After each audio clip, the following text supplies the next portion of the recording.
ଖରା ଦିନକୁ ଏଟା ନିହାତି ପିଇବା ଦରକାର। ଏଟା ଛତୁ ପୋଡ଼ା ଗୋଟେ ବଢିଆ ଚଟଣି ଗୋଟେ ପାଗ ବନେଇଛି। ନମସ୍କାର, ଜୟ ଜଗନ୍ନାଥ।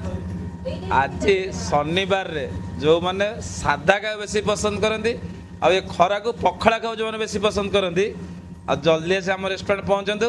ଆଉ ଆଜି ଦେଖନ୍ତୁ ଗୋଟେ ବଢ଼ିଆ ଦେଶୀ ଆଇଟମ୍ ହେଇଛି। ଆଉ ଏ ଆଇଟମ୍ଟା ଆପଣ କୌଣସି ରେଷ୍ଟୁରାଣ୍ଟରେ କି ହୋଟେଲରେ ପାଇବେନି। ସ୍ପେଶାଲ ଦେଶୀ ଆଇଟମ୍ ଦେଖନ୍ତୁ, ଆଜି ଗୋଟେ ସ୍ପେଶାଲ ଦେଶୀ ଆଇଟମ୍। ଆଉ ଏ ଖରା ଦିନକୁ ଏଟା ନିହାତି ପିଇବା ଦରକାର। ଏଟା ହେଉଛି ବାସି ତୋରାଣୀର ମାଣ୍ଡିଆର ଯାଉ ହେଇଛି ଆଉ A1 ଟେଷ୍ଟ ହେଇଛି। ପଖାଳରେ ଆପଣମାନେ କ'ଣ ଖାଇବେ ମୁଁ ଆପଣଙ୍କୁ ଦେଖାଉଛି। ଆଜି ପଖାଳରେ ଆପଣମାନେ ବଢ଼ିଆ ଆମ୍ବ ଚଟଣି ଖାଇବେ, ଛୁଇଁ ଭଜା ଖାଇବେ, ପୋଟଳର ଭଜା ଅଛି, ଏଟା ଗୋଟେ ଭେଣ୍ଡି ରାଇ ବି ହେଇଛି, ଏପଟେ ଶାଗ ଭଜା ଅଛି, ଗୋଟେ ବଢ଼ିଆ ଆଇଟମ୍ ଟମାଟୋ ପୋଡ଼ା, ବାଇଗଣ ପୋଡ଼ା ଚଟଣି,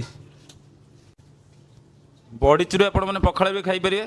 ବଢ଼ିଆ କଲରା ଆଳୁ ଚିପ୍ସ ପଖାଳ ଖାଇବେ ଆପଣମାନେ। ବଢ଼ିଆ ଦେଶୀ ଛତୁର ଭଜା ବି ଅଛି ପଖାଳରେ। ଆଜି ଆପଣମାନେ ଖାଇବେ ଭେଜ୍ ପଖାଳରେ। ଗୋଟା କଲର ମସଲା ଭଜା ବି ପଖାଳ ଆପଣ ଖାଇବେ। କଖାରୁ ଫୁଲ ପିଠୁ, ପଣସ ପିଠୁ ବି ଖାଇବେ। ଗୋଟେ ବଢ଼ିଆ ଦେଶୀ ଆଇଟମ୍ ଆଉ ବହୁତ ଡିମାଣ୍ଡ ଆଇଟମ୍ ଏଇଟା ଆମର। ଛତୁ ପୋଡ଼ା ଗୋଟେ ବଢ଼ିଆ ଚଟଣି ଗୋଟେ ପାଗ ବନେଇଛି। ଆଉ ବଢ଼ିଆ ବାଇଗଣ ପିଠଉ ବି ଖାଇବେ। ବଢ଼ିଆ ବାଇଗଣ ପିଠଉ ବି ଅଛି ପଖାଳରେ ଆପଣମାନେ ଖାଇବେ। ଆପଣଙ୍କୁ ମୁଁ ଦେଖେଇଦେଲି। ଯଦି ଆଜି ଆପଣମାନେ ଆମପରୁ ଭେଜ୍ ପଖାଳ ଟ୍ରାଏ କରୁଛନ୍ତି ଆଉ କ'ଣ କ'ଣ ସବୁ ଖାଇପାରିବେ। ଆଉ ଲେଟ୍ କରନ୍ତୁନି, ଜଲ୍ଦି ଆସିକି ମା ସନ୍ତୋଷୀ ରେଷ୍ଟୁରାଣ୍ଟ ଭିଜିଟ୍ କରନ୍ତୁ। ଆଉ ବଢ଼ିଆ ପଖାଳ ସହିତ ବଢ଼ିଆ ବଢ଼ିଆ ଦେଶୀ ଆଇଟମ୍ ଖାଇବେ।